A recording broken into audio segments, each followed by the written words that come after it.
pawotim asase asa wo say wo di tape beto ho kura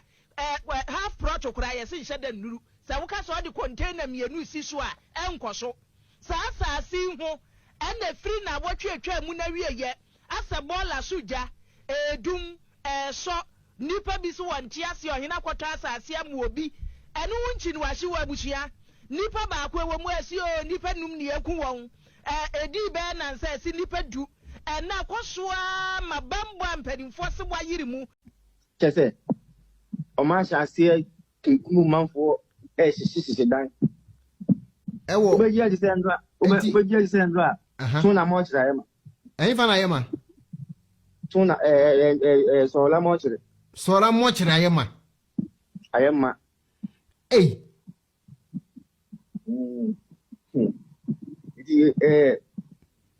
All right, so we have within the Nogopo artists. I Ghana TV myself say.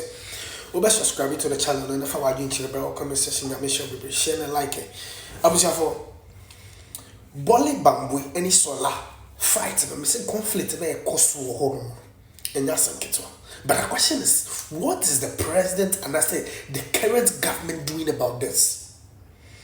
We are a your hometown, it's your region, Ukrum for their kum. And the president, they are quite a session and they keep on lying to us that in Kofo 3 penny year, as I'm talking to you now, over 140 people. Yes, we go shola. Much in there I am man. And the president and the vice president, you will move in Kofo feel north one be brave our parliament. They are quiet. They are not doing anything about it.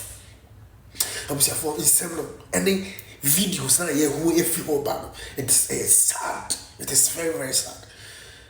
Let me know waste your time. My question video no bra. Ye ba bonchen ya mo manfo mu se wo kuro bi wo so le tu na ka ba ye din ye fra ni gbinyiri no ba na chese ntokwa di akire nye fa de hia ye wo no mo pe ye se nipa bi a wa ye se huriye moja mpa wotim asase asa wo se wo di tape beto ho kura half protocol kura ye se nhye da nuru sa wo ka so di container mienu si so a enkoso sa asase ho ene free na wo twetwa mu na wieye asa bola suja edum so nipa bi so wonte ase ohina kwotọ asase amu obi enu wunchi ni wahye wa abusia nipa ba akwa wo mu asi o nipa num ne yaku won edi be na nsa asi nipa du na kosoa mabambo ampadimfo se wa yiri mu ewo gbinyiri wono mu nyina no nyani kohwe enkwada eni oba Facebook YouTube ana behu enkwada ma amefo nipa wonka bi hyemu enuane kuro mbedi emu ayeden yaso aprosifo bambo yi omode akowo no mo eni anoho ba agwabo nyina no yesi nipa ni bi so wonti se dogo bi nu abe eti ese ohini fie kura ye twaja tum wogusu ehie japade wo mpotemu wo no mo na yense twefo ye omo wo mpotemu wo no wo manumu a dia maneboni bi aba ude entie bi chese o ma sha ase kekumu manfo sisi dan ewo obeji aji se ndra obeji aji se ndra tuna mo chira yema fa na yema tuna sola mo chira yema ayema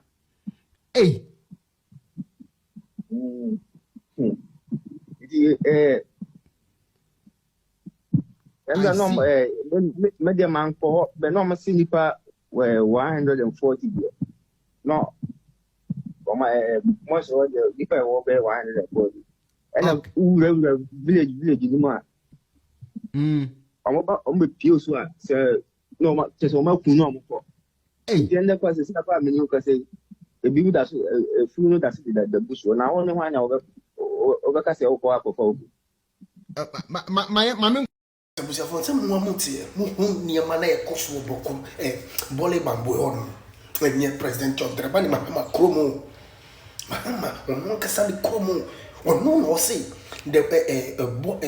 bokufo they should learn from gonja since gonja form of peace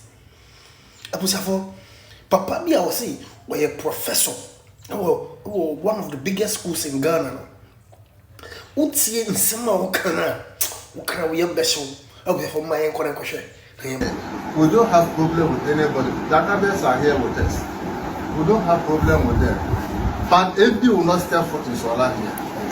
Sure. You know that. It's because of us is the MP. And I am also assuring that I am speaking on behalf. My elders haven't spoken, but I am telling you that we will never allow any people to be an MP. Sure.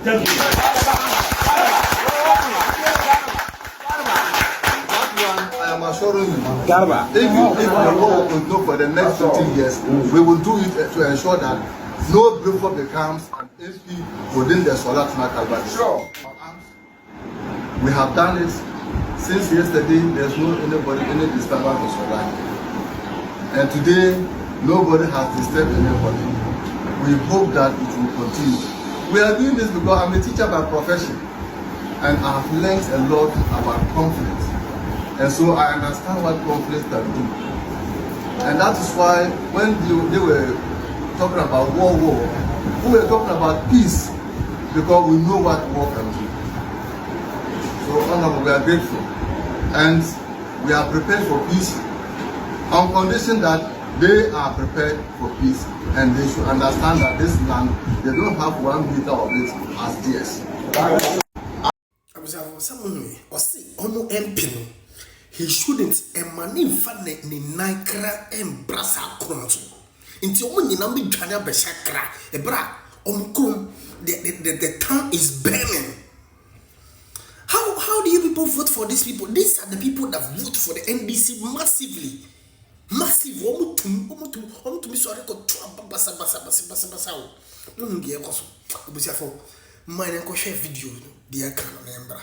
No, if you look at the Bole, Bamboy, and Solatona Kalba, we share boundary with the Ivory Coast and Burkina Faso to the western part of our district. And these inhabitants, some are more or less related to people in Burkina Faso and La Côte d'Ivoire. So as a result of the conflict, most of them are migrating to Côte d'Ivoire. And they pass a lot of unapproved routes with some locally manufactured boats, or what they call the canoes. It was one of those incidents that some two families were trying to cross and they're drowned. No rescues have been made. I'm told 8 people were on board the boat and they've all drowned. And how about those who were killed? Yes, those who were killed have been sent to a hospital at Kapinka. That is the southern part of Bole Bamboy district. And how many are they? I was told by the Bole MC there are 6. So this brings the official death toll to 16, correct? I believe more than 16. In my district here, Solatona Kalba, we had 5 first, 2, that makes it 7, 3 from Bole Bamboy, and now 11, roughly about 17. About 17. Is my figure official, 17. Solatona Kalba district, was Savannah region, one to Condesiano. Na wama boma ye botu ya tuasekan. Nya ye sabasa mu konkusie. Ewa Ghana soro ho. Etu so far no makum nipa 11 nipa du baako na ewu o ma preprade de ni ano. Ezese ano ehɔ no ma dane kyese war zone. Ena kofuo edwane. Ntiada mo hwa no Ukraine ne Russia ne o bia Sudan no mo ne ade ne Hamas ne Israel na ade kofuo ye yia no. Ena asade Ghana ne ahyase no. Hwe TV so hwe behwe Facebook hwe no hwe kwafo na abobo modwa no wo bia no afa be ma wo fa wo yire no afa makakra betima so mo de odi no be hyehyere da hyehyere ena o makobo dompem sesa de o madwane aba bedru wenchi municipality e wo Brown region omno mbobo hye kakra ho eti ayi ekoba yi ho no no esubinsu number 2 ena mo bedwa atoa esubinsu number 2 for se be pacho monyi yen na se yentimi tranhwa wo mbedru ese de adwu abe ehu aboye yesuro because they are wo musi tam secret me dwidipa e botu kum dipa no a enso mo ye tidipa be 300 ebi so adam kwam eba yanko ehor mo na wabatan municipal chief executive MC ya wo wenchi wono na Savannah fo no be adwara beto ano obato be wabada akasa menyemo Honorable Gloria Opoku Jamfi Honorable Memo Akwa Badeba Angel TV and your radio station say kase boso abiye Nínú àmẹ́jẹ̀ so ẹ̀wíẹ̀. Kakafra wati. Wo pempuntu ama ukuro na ye nkwafo asa be dwa atwa wo oba atan wo yam. Sese wo ju omu sempo nie. Nínú àmẹ́jẹ̀ wo tiefo ne wahwefo ẹ̀wíẹ̀. Abusuafo ewe nyina na no watan konwe wo wanchi ene mpatam Ghana nyina. Ichia wo ewie. Nínú wote se nínú no ma omo Savannah region pinche si omo ba wanchi mpatam na ye no kure. Senra no pa he won ye nyanti e free subin so number 2 my hene ene na tankonwa ho se yenwa binom e de omo so omo ade se de abeda omo tempana misek ye free emergency meeting e ma yet na so na ye kohwe na ye no pre ni padodo na aba ho a ebe be for shelter e wo subin so number 2 na ye ne nananum edi nkoma Nedru ekodru hono na nananum edi kan atu anamo a wape enwiane entade ne no makakra mo de support o mran nti enso ye kohwe omo enano pay kra no ya intensify security wo ebedru yes Ghana Police Service commander district commander pachi edanu deploy extra men amoma ko FP unit so personnel alcohol so a support situation so they be in champion na so ho obi emma in pattern ha to say ben ya yen so ye wo gonja fo bi e wo in pattern ha ye wo no before bi mo so e wo ho ani bi mo ba no so mo fa sa bu fusho no so ensan mu ha ona bo anu de adwene kase pa no afa no saa no mo ye no kwayi baabi o mu free na communities na ho no mo nya communities ho no mo a wo mo se enibia di pa bi nso ha na mo ho so mo de akwa akoyem nti sa wo chese why proactive wo di ka kra sensuo kra so ansa na se bioja ba betum na endafu asa na wo de ma wo mo so betimi abo mo ho adwa wo wenchi municipality ho Nínú àmẹ́dàsí ade ba ko a ema enafua na ye be shomo na be ye din kakra ne se ade achi ade se bia omo ba enra anopa non-du ba kumpa mu no record say nya ho ni se nipa eba subinsu no mo ye over 650 enye subinsu number 2 nkwa na bi mo so se atwam ekoba bi a ye ko ba ko nkira achiwa ye fre oboten so the number crowd is say nyanya I feel not before our grounds are almost picky sa data no and na di chi ya to say extra cars asan ba manipa no ba na omo bagum ye kro ba ko wase ye na coffee drop kro mu no ho so yenya ntie sa no pai nipa no bi mo ekoho na wanchi kro man kasa so ye wo lobby hene wo ha say ono so no pai ye sorry ye no na cars there 4 the nipa ba omo ne ho enti yegusu a ya manadu for take sa data na ya fan so ho ano ntempa me frɛ me regional minister honorable akwabo esqa ekachire no ono so LAC up with the regional national team no omo nam kwan so eba be ye moa the take data ni na evia ena yebehu na dodo a ye de mo na ye sa nyina so na yesre the security councilor ewo Ghana and the northern sector, Savannah region said, or more Emma Cam, Emma Ho, say what a dino, a hot near din, and money moya, and I able to me a cassette, now pinton ya, yin, as a yako. Now, do don't answer, but then I'm saying more, or when you see a for her. Now, or be more moya transit, you know. Addictions and be a bimon so as I for car at Twasso. And just say, you take it and be near or more or more car. Na kwanya ebe faso hosti o yi na ye hu dadodo a ye de mo na ye communicate sanso ama region nti sa dumano na sabe na isi panso a uguso a yidi honorable Gloria Opoku Jamfi awia enje bedo asna ye monitor situation no edu be na so obehia de bo dwumano so emwa publicity ne de ekoso bi a ye wa hama why Mimi amedase pa na mfo kwanya wafidi kesi so na menna subinsu number 2 my hene ase enra ye hu dwiri ye situation na ye short time so kwan na na fa so tu anamo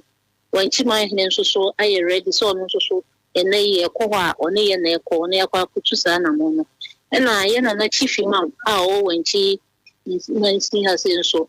chief imam aye na ono so ready say one na tran konyenye na ye frɛ on be frɛ two groups no lobby for ene gonja for mpanyimfo a ewo ha se na so omo ne omakasa na ye ato ye nti security council no ye to anamo no na ye na nanu atrankonya so to anamo se ye beto ye na nyina ebe kan bom se nipa baako na ya makan aba anopa so ye sorry ye so ye sen a deploy assembly workers ni na before ka council aka no so mo ye na nan dwom hemafo na mo fan to mani se kakra bia nsa force ntade empaboa enwiane a yedie de ombenya bia no assembly no ye boaboa ye ho a ye so ye kwa kopesa no ma no bi e de aba be so masene na kakra ye na nanu dwomfo ye ma me dwomfo so benya de abe so no na ye de akwa akomo moa ni nyare ho sama e wo nkra ne se enra ema mienu e wo yi ema mienu afri savan ho abawo e wo municipality ho ato me municipality ha ba ko de o asumde me osubin so number 2 clinic na ba ko na ne de mu adin nti na wo so mo rashid no ba wenchi na obedu wenchi that say we kra no ne ho anya ha kra nka wo nam kwam a wo dwane ban ko aka wo kra ka no kwam ka no kwan so eno na nka o de fa him enti ye hu say how emergency any serious situation it here enti they say the ehia e ma saafo ni because bi mo ba no e bi kra nham paboa obi o wa ta de ba ko pese no enoa na o de ba ye obi o want to make sure na say enoa o ne ma nkolanketi bebre nti ehia mwa e mo bi obi ade beba bia na fa na na wanchi obi obete mo news ene bia no kakra bia ni pa bia obi an nkra bia nsa obeti ndi aba municipal assembly hana ye tuo na mo akwa yesa adoye no ama ye nwenu so na nipa ehia mwa yo ya das papa Ghana nyina mo sempa ye Ewura Gloria Opoku Jamfi wono ye MC edema wenchi ewo Bono region de ato no woten ba bia de putupuru sometimes mo hwe entokwado mo saa no a na mo hwe TV so saa no mo ka se wo chichi na ato Ghana no enti ede no de be fidi wo mo wenchi kakraka edom so ba na eba ebi kra ba wuwa go se de wo kan enti obi a ohia mo bia no fakọ wenchi municipal assembly na efa koboa zawa ofa asemi mo adini o we kan me bible mu na no Israel for free Egypt a wo mo ko bo sha asase no say ya ebi wo kwan mu na ebi nsoso asemu ni de ehuru bia sipen on se wo ka sesi yi ye te ase ha ya na ya dwen ye se suru ho na esi on se kakra pimpini a ba just overnight for the afternoon erade hu ye mobo o hu ye mobo yo eguso nti se de waka no wa mo bia de bo titire aduane hu ya pa nsuo na ye mfa mo awo mo edi pie ye ba bonten ya mo manfo amu se wo kuro bi wo so la tu na ka ba ye din ye fra ni gbinyiri no ba na chese ntokwa de akire nyesa de hia ye wo no mo pe yesi nipa bi a waye se huriye moja mpa wotim asase asawo se wudi tape beto ho kura half prot kura yesi hye da nuru sa wo ka so de container mienu si so a enkoso sa asase ho ena free na wotwetwa mu na wieye asa bola suja edum so nipa bi so wonte ase ohina kwото asase amu obi enu wunchi ni wahye wa abusia nipa ba akwa wo mu asi o nipa num ne eku won edi be na nsa si nipa du na kosoa mabambo ampadimfo se wayiri mu ewo gbinyiri wono mu nyina no nyani kohwe enkwada eni oba Facebook YouTube ana abehu enkwada ma amefo nipa wonka bi hyemu enuane kuro mbedi emu ayeden yaso